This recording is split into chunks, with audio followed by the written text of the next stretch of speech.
Hello again! Back with another DC Deep Dive, thanks as always to my wonderful patrons for making these episodes possible. So, a quick little bit of context on the title. An industry plant refers to a figure, usually in the acting or musical industry, who is backed and controlled entirely by the industry itself while presenting as independent or homegrown. Their relative skill can vary, but the unifying factor is the monetary and media backing telling others of their talent versus letting it speak for itself. Now, before Tim fans click off this video, I am not deriding Tim here.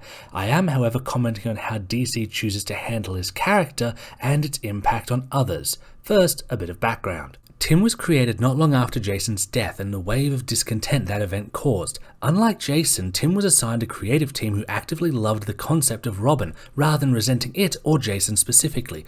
What was more, unlike Jason, who carried on the traditional design of Robin, Tim got a revamp, several actually, before they settled on a newer, seemingly cooler design. None of this is strictly a mark against Tim, but I am using it to highlight how he is in a very different position to his predecessor or his successor in Stephanie, i.e. someone who shared Jason's fate, largely thanks to the person running things hating her character, the concept of Batman having allies, and also women and legacy characters in general. And no, Damian also got hit with this, because Robin was now so popular that they felt they could take risks with his character and use him to generate new drama, which made for a rough entry into the series. Duke's done better, fortunately, so that's something. In essence, Tim had full industry backing from the moment he arrived on page and was tailor-made to be an ideal Robin. He was a big fan of Gotham's heroes, just like the audience. He was well off and his parents weren't around to get in the way of his adventures. He was, generally speaking, a cool kid. And yes, this does kind of make him a successful version of Poochie, but I am saying that with affection.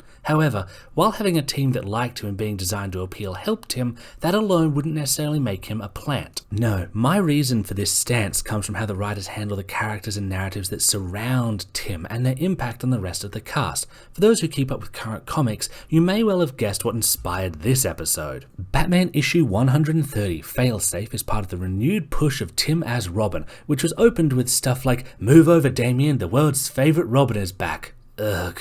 Anyway, we get narration from Batman about how they have each other's back, how the old moves came back, how Tim loves the teamwork, while Degrading Dick is always going off the book and Jason is not interested in practicing. This is very heavy-handed author stumping for a character, but it's especially annoying because of how baseless it is.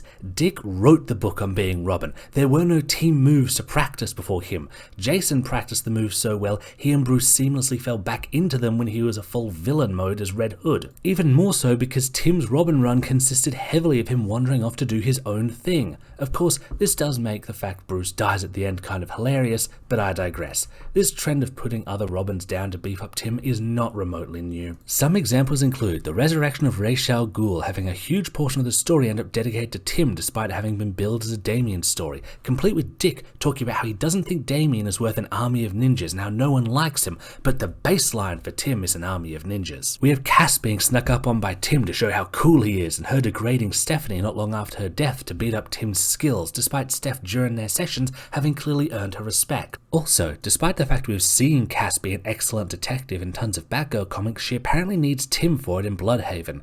Post his early run as Red Hood, Jason's degraded into a gun-happy meathead who Tim described as a blunt instrument. Meanwhile, Jason just desperately wants to team up with him for some reason. After her initially strong debut, once Steph was folded into Tim's Robin run of comics over Batman's, she suddenly became much less competent, and even after years of training, she still gets ragdolled so Tim can look tough while treating her like a child, or telling her to quit due to kindness, as well as just having her make really stupid decisions to facilitate an entire plot dedicated to Tim that mostly involves her being humiliated and tormented and insulted before being ordered to quit. There's a multitude of other examples, like the issue where Tim is being attacked by copies of the other Robins and basically humiliates them, Dick describing Tim as the better detective, and Damian suggesting he's jealous because Tim is just so much better than him in Wayne Family Adventures. Generally, there's a lot of narration, either from characters or the universe in general, beefing Tim up across his run, generally at others' expense, and that's kind of the big industry plant flag for me, because if the only way you have to make a character look good is to degrade others, even going so far as to invent flaws to deride them for,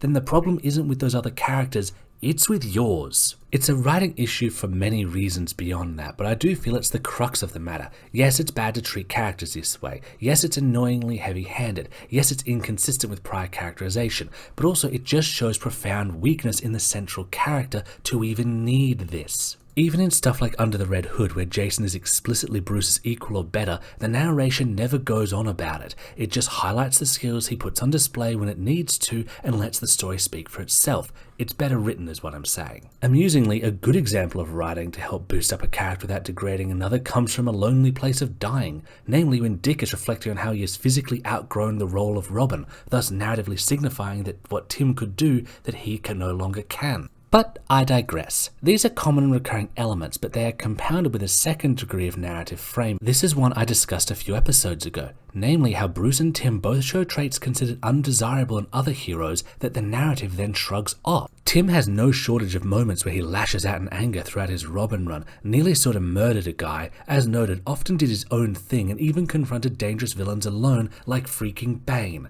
All that stuff is demonized in other Robins, but is shrugged off for him and as noted before Bruce. It creates an extremely unfair narrative and thematic situation for characters and also makes the setting as a whole less cohesive. All in all, this approach is a problem for a multitude of reasons, and it does nothing to endear me to the character or the setting. If you would like to help support my work, please hit up my Patreon or swing by my coffee to commission some 3D art. Thanks for stopping by.